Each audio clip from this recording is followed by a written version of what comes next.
Mi gente, you already know who it is. It's Danny Limelight. And I need all of you to subscribe to According to Woods podcast on Facebook, YouTube, and all other platforms.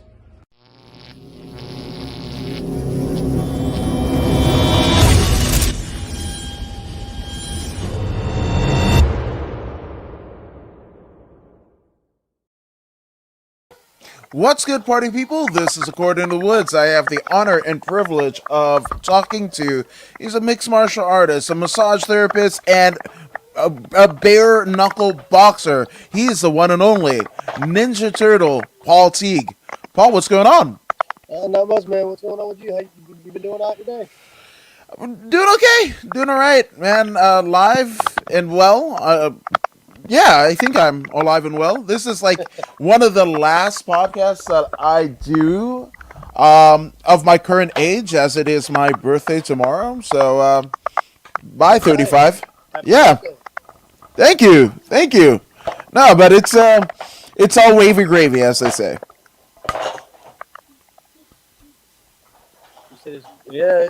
I just turned 32 in January.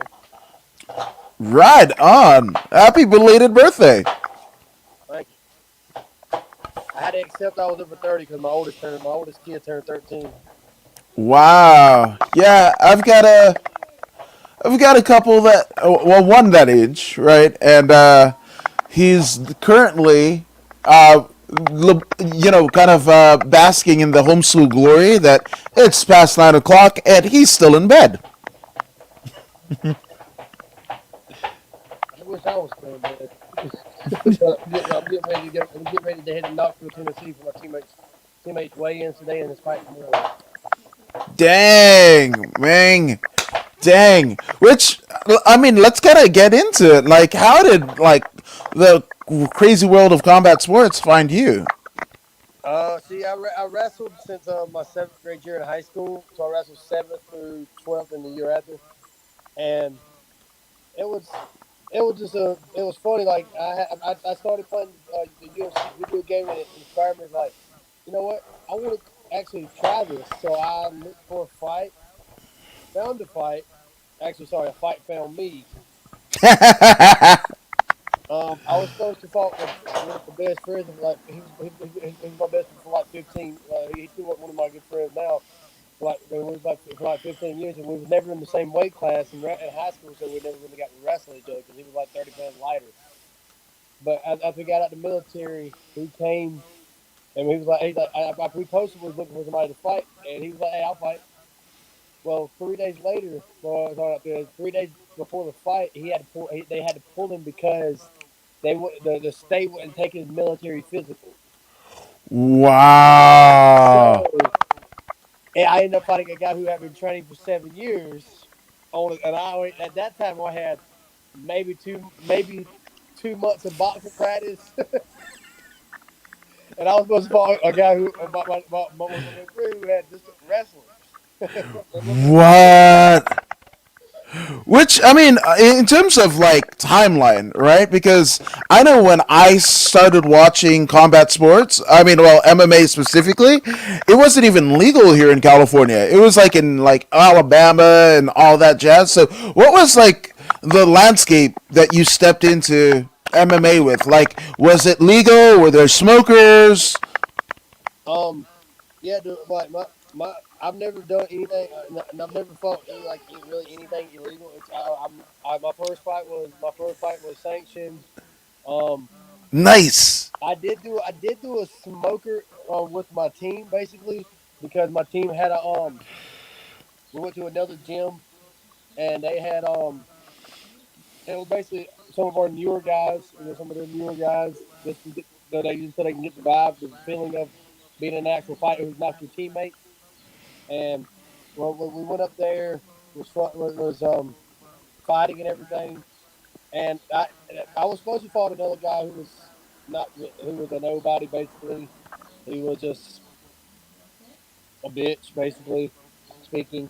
Yeah, and he pulled out like 3 days. He pulled out like his whole team pulled out 3 days before the fight, so we had to scrummage up the last minute to go to do that because we were going to that gym, that other gym to do like a little smoker event. Well, when I get there, the only person that had close to my weight, his opponent wasn't part of the other guy's team too. So me and this guy, but this guy was a boxer. So what we Oh, did was box the first round, kickbox the second round, and box the third round. But in the what second, in the hell? I know, right? Welcome to South Carolina. Oh my gosh. It was the second round was kickboxing, but I could not kick him in the head. That was the only one I could not kick him in the head because it was a boxer. Hey, that's fine. And then You, after I rocked him with a spinning bat fist, it happened to come out that it was just they feel like just boxing. But so my coach was like, "Paul, just throw your hands, all right?" So we went out there and kept boxing. you know what that sounds like? That old, the show Bully Beatdown on MTV with Mayhem Miller, where they would Yeah, beat up bully the beat down. bullies. That's exactly the rule set, right? Like you wrestle one, and then you box and whatever, and then everything the third round. Like that was it. So I think the people in South Carolina might have seen Bully Beatdown and go, aha, let's do that. Now, Coach Rob Pelletier in Canada says, Coach Rob approved, looking good, guys. Thank you, Coach Rob. That's great. Now, I mean, especially as a wrestler, right? It's kind of looked down upon, right? Trying to do any type of striking. That's almost sacrilegious, right? Doing any type of striking. So, what was the reaction that you got from, like, kind of your wrestling community about you kind of taking up striking? um, well, my original MMA coach, the one I started with, he told me because of my wrestling background, he wanted me to be a striker who could wrestle, not a wrestler who could strike. So basically, we worked on striking for a good while before he actually he actually wanted me to actually wrestle somebody in a fight. He wanted me to piece them up first and then wrestle if I had to. And that's the mindset and that's the scenario I've always been in. I'm just gonna try to fuck you up on the feet, and if that doesn't work, then adapt. Wow. So you did have some training. Yeah, well, my first fight I had I had like a month of boxing training and like a week of karate training just to try to learn some kicks and whatnot. Just try to get a Yeah, little bit. man. And I mean, what was that? Because you had been such an ardent wrestler. Like, were you psyched to be picking up striking, or was it just kind of like, this is just a thing that I have to learn? Was there a sense of urgency because you had a fight already booked? Um, at first, when I playing the video game and everything, I wanted to get into it. I wanted to get into it. It was like it's something I want to try. It's a bucket list thing. And then I go out there against the guy that took the fight on 3 day notice, who I wasn't supposed to fight, and he'd been training for 7 years. So obviously, I was not the pick to win. But Wow. I went out there. I went out there, punched him, kicked him. He hit me with a head kick. Actually, hit me with a head kick. I called it, drove it, took him down, full guard him, started punching him, punching him, punching him. But then he swept me, and I didn't know what the fuck to do on my back. I didn't know how to get back on my back. As a wrestler, you're not supposed to do this. So I was like, Right. "What That's do I a do now?" pin. That's a pin. Exactly, I was pinned. I was pinned down to my first thing. They gave my back. Oh my gosh. That's. I mean, But that's. if I, Oh man, it's so fun, right? Like the kind of early days where you didn't know what you didn't know, right? So you just kind of had to get in there, do whatever, and hope and pray that it all worked, or just like be so badass you're like, ah, fuck, I don't give a damn. I'm gonna whoop his ass. He might whoop mine. Let's go. I mean, I was already. It was a bucket list thing. Like if I just went out there and didn't feel like I had any fun, yeah, no. But man, I was winning for a split second. That's how I looked at it. And then I threw up after the fight. My dad said, is this what you want? I said, yeah. He's like, well, let's bust ass and get to it. And then after the Did fight, and then the next fight, which was that fight was in June. I took a fight in August against a guy who was 2-2, and at that time I had really no training. Well, sorry, at that time going to that second fight, I hit up my first MMA coach, which was Billy Joe Cook.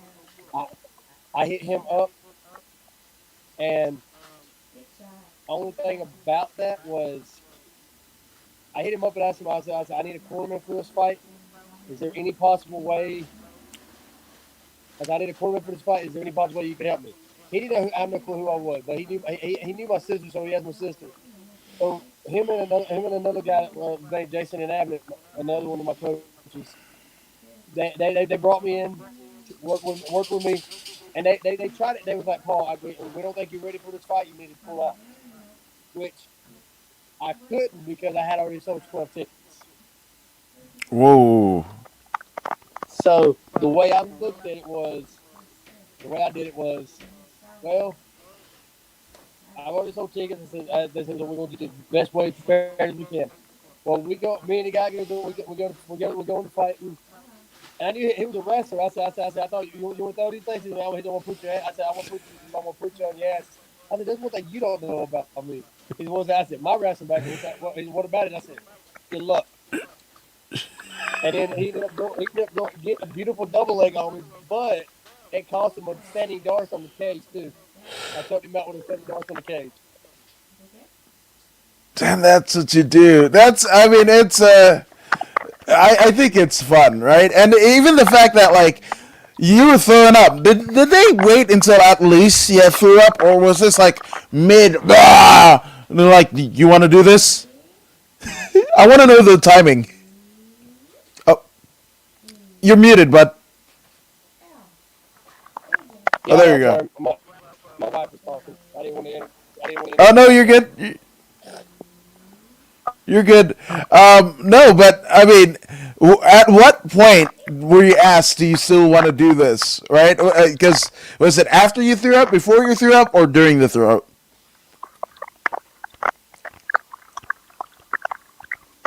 My dad asked me after I threw up. Okay, all right. Because timing is everything, right? Timing is everything, right? So, Yeah. now, obviously, going from MMA to bare knuckle boxing, that's another bit of transition, right? And for somebody that's a wrestler, right, to just do stand up, it's kind of fun. So, when in your mind did you kind of make a transition?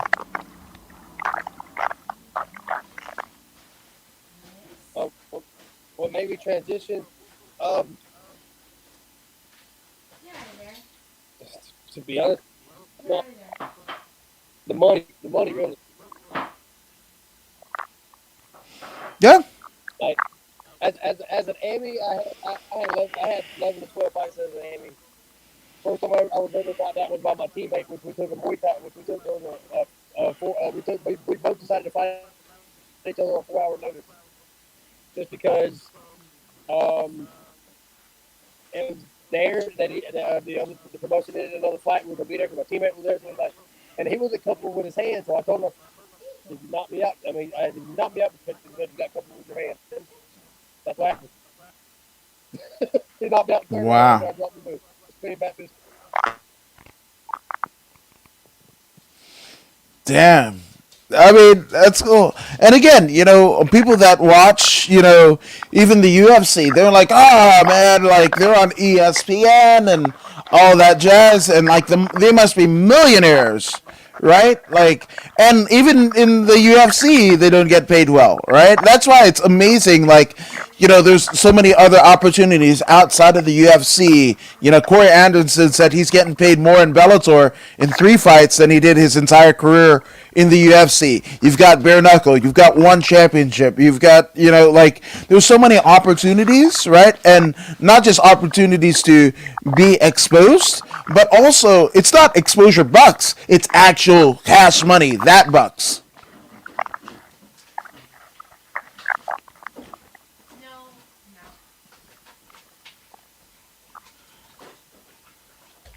You gotta stop that. And to me, that's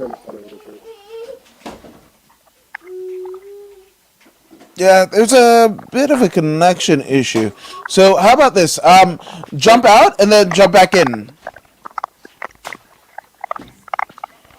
Good, good, and yeah. Here we go. Hey guys, this is According to Woods, and we have the Ninja Turtle, Paul Teague, a bare knuckle boxing veteran, as well as a former mixed martial artist, and he was just talking about the pay, in terms of his transition from MMA to bare knuckle boxing. The pay is way better in bare knuckle boxing, and it's a commonality that's happening nowadays. Where unfortunately, outside of the UFC or even on the amateur circuit, you can make more money essentially, doing another sport. So unfortunately, that's kind of where we are. Anybody that's wanting a union or what have you, guess what? The parent company of the UFC is a publicly traded company. You can buy that right now on the stock market if you've got the Robinhood or the Webull. So with that all being said, you want to make your voice heard? Go ahead and buy some stock. Be a shareholder. Just saying.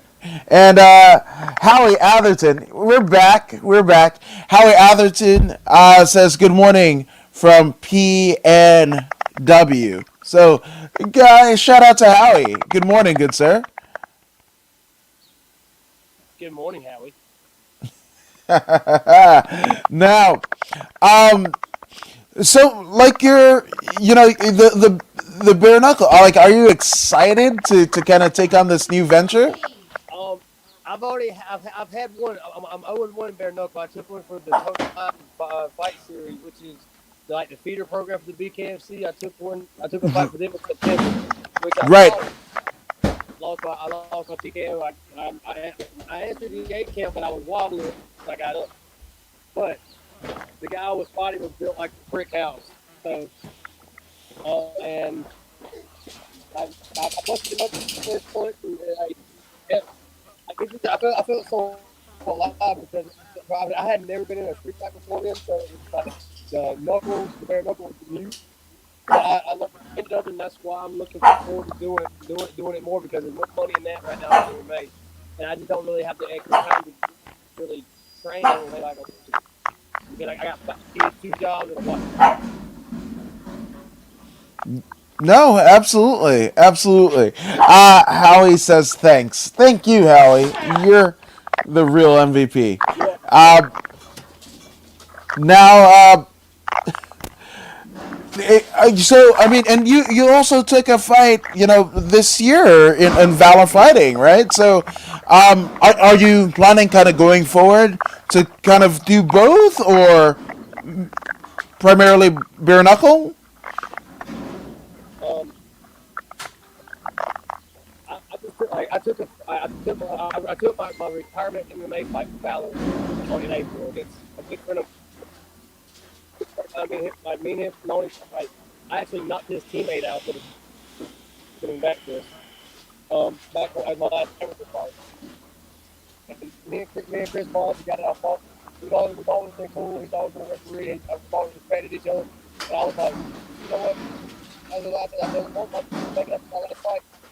It's like, let's do it. So we get in there, we beat up. I got hit with that. 1 second, and he caught trying to shrimp me. I caught 2, bam, bam, right here.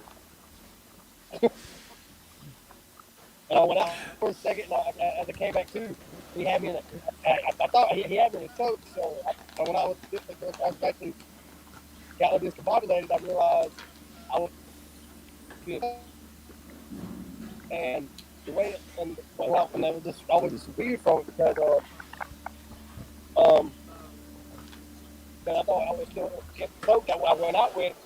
And he wasn't releasing, so I was tapped. And then they said tap due to strike. I was like, what? Leave me. Wow. Yeah, judging, man. Judging. That's a. At times, it could be the worst part of MMA. We still aren't up to the par with a lot of other combat sports. But then again, like even in boxing, some sketchy calls happen, and you kind of wonder, did somebody take an envelope backstage full of money to judge the way that they did? So just saying. And Yeah, Howie, yeah, I understand what you were saying.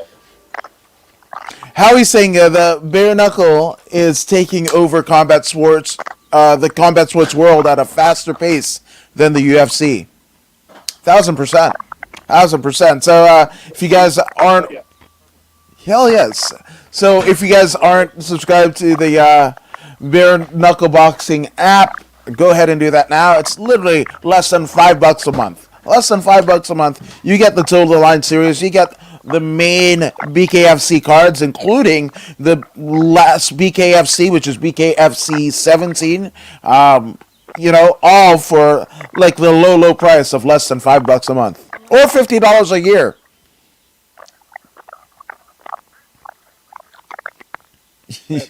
And one of my teammates actually fought on BKF 17, Really?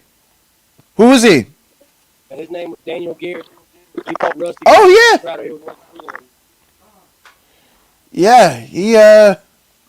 He might he might have no showed a podcast yesterday. That guy.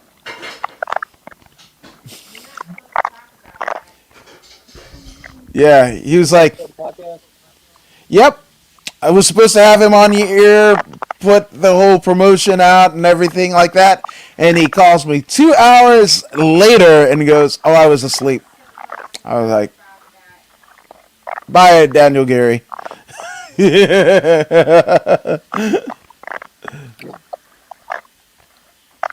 And then I got trained with a few times. Who's been a buddy of mine, Ronnie Bam Bam Rogers, who got knocked out of the night the other night. Dang, right on. Which I guess in And terms he's a of Hawk. He's a Hawk too. yeah, no, I guess in terms of training, like where are you training right now?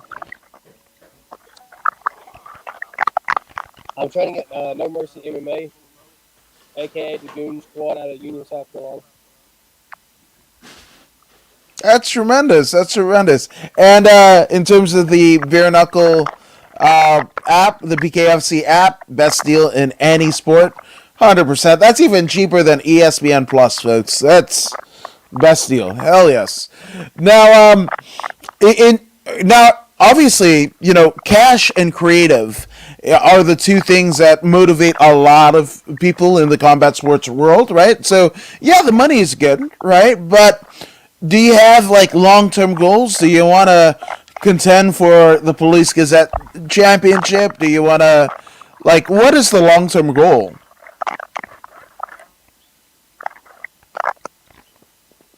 To be honest, one of my main goals was to get into the UFC, but then I met David Feldman and Nate Shook, and the BKFC where I want to go. I would love to go up. I would love to go up. Up and get one of those title shots and get that pretty belt. But hey, it is what it is. I'm here to fight. I'm here to show up. I'm here to put on a show. There it is. No, 100%. And a lot of cool things have been said about David Feldman and Nate Shook, and it's crazy because, in combat sports, especially in the fight business, the promoters historically haven't had the best track record in terms of being advocates for the fighters or paying them well. Well, guess what? Nate Shook and Dave Feldman aren't those guys.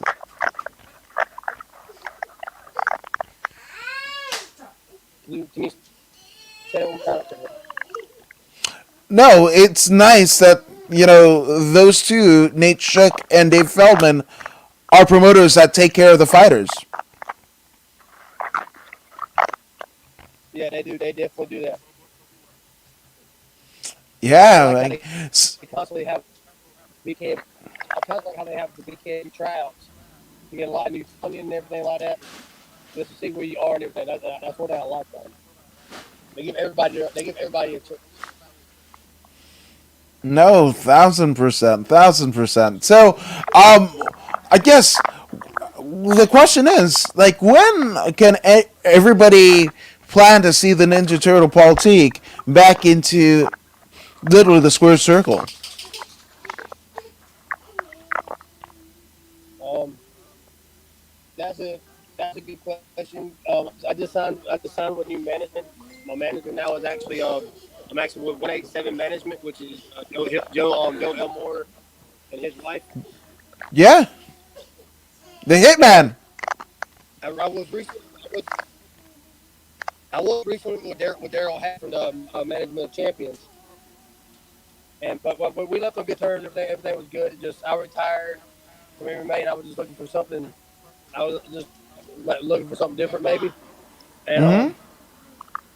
but there is something I might have in the works for June 5th, but I'm still waiting to hear back.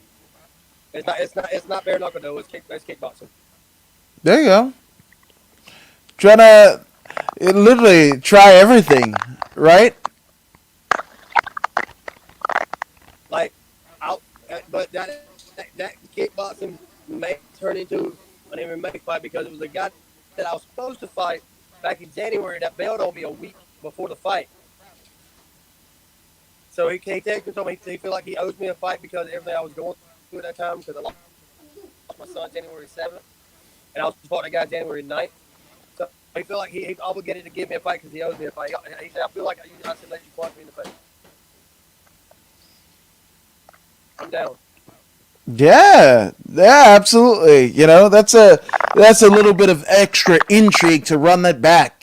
That's you know, never say never, right? Right. Now, obviously, Paul, there have been a lot of people that have helped you get to where you are today, both professionally and personally. So take as long as you need. Let's get some shout outs out of the way.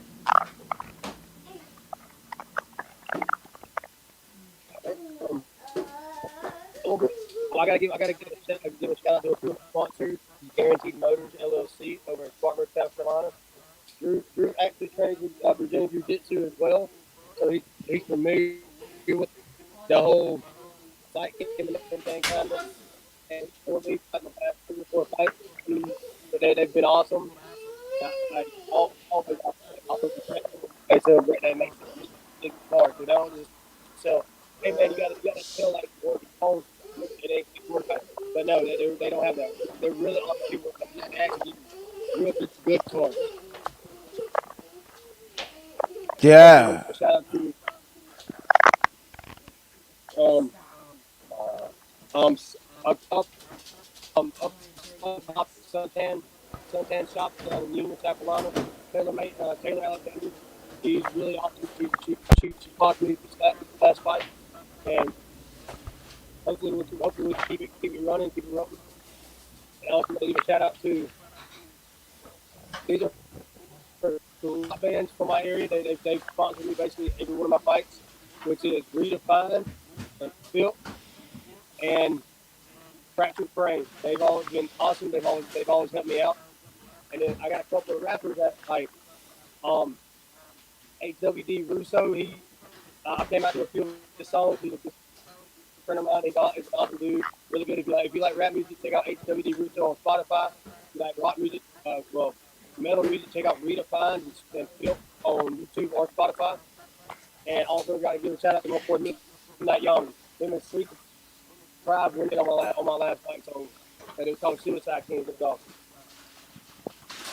Tremendous, tremendous. And I will Shout give a out shout to.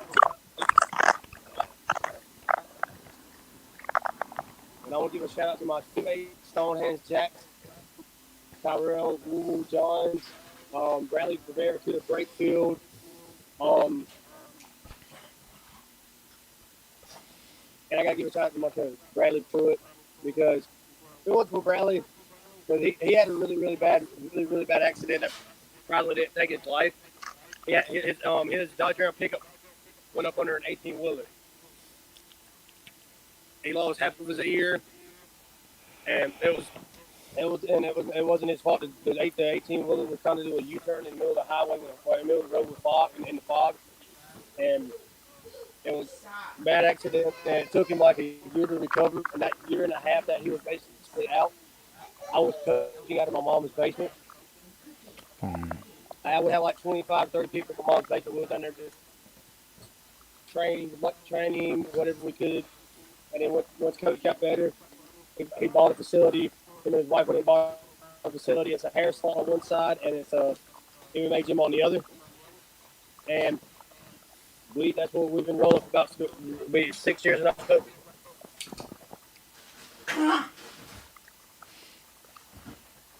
That's tremendous. That's a hair raising tale, but good thing that he's kicked out and prospered his career. I love it.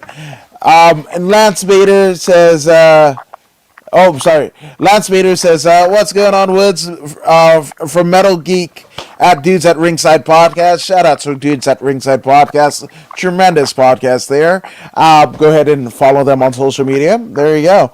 Now, Paul, thank you for taking the time to chat with us. And hopefully everything in June works out. And We'll see. We'll see, because we're clamoring for the Ninja Turtle to get back in there. Now, where can they find you as you kind of ready yourself for the next fight on social media? You can find me on Facebook under Paul the Ninja Turtle Teague, or you can find me on Instagram at Ninja Turtle 24, and that's about it. And that's the way the cookie crumbles. Now, Paul, thank you for joining us here. And again, thank you guys for joining us here at the According to Woods podcast. And if you haven't already done so, go ahead and like, share, and subscribe to the According to Woods podcast on Facebook, YouTube, and Twitch. I mean, Paul, you're subscribed to the channel, aren't you? I should be, yes. I want to say I did last night. There it is. So be like Paul last night and go ahead and subscribe to the podcast. But if you don't believe me or Paul, well, here's Zeta Zhang. Hey, this is Zeta Zhang. Make sure you subscribe to